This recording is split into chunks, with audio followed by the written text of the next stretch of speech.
Balik operasyon na ang kadaghanan sa mga dagkong tindahan, labi na ang mga malls nga subsub-usab ang mga lakang nga gipatuman aron kalikayan ang pagkuyanap sa COVID-19. Si Nico Sereno sa report. Sayo pa lang taas na ang linya ni mga empleyado sa usa ka mall sa Mandaue Reclamation Area pasud sa trabahoan. Una pa sila makasud, may mga health declaration checklist nga adlaw-adlaw nila nga fill-upan, temperature check ug pag-sanitize sa kamot. Mga lakang kini sa mall, pagsiguro nga luwas ang ilang lugar sa ilang mga empleyado ug sa mga customers. Ikaduhang adlaw karon sukad halos nag-full operation ang maong mall. Moabot sa 80% sa ilang mga tindahan ang bukas karon sa mga customers. May uban pa hinuon nga sirado pa sama sa mga salon, blind massage, dental clinic ug uban pa. Apan sa mga nagbukas nga mga tenants, subsub ang mga lakang nga gihimo.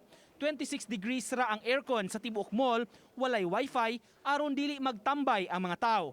Ang mga lounging area o tambayan, gisirad-an usab. It's known for the chill ambience, pero karon unya sa ta mag-chill, sa balay lang sa ta mag-chill, no? Essential shopping na lang sa ta at for the meantime.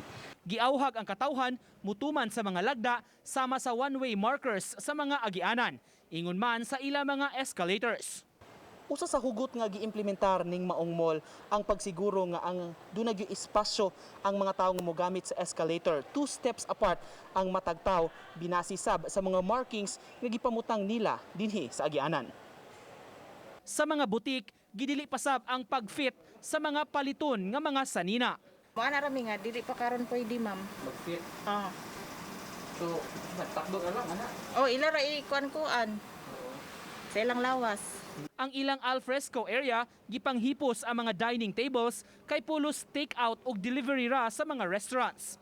Nang hinaot ang tagduma sa mall, mukooperar ang katawhan sa tanan nga mga lakang aron mapabilin nga luwas. The game here is visual assurance. So aside sa naadjutay real precautionary measures, people will feel safe if they see it. No, people will feel safe if they know that everything is disinfected. So we wanted to make sure also. Uban ni June Sulon, Nico Sereno, Balitang Bisdak.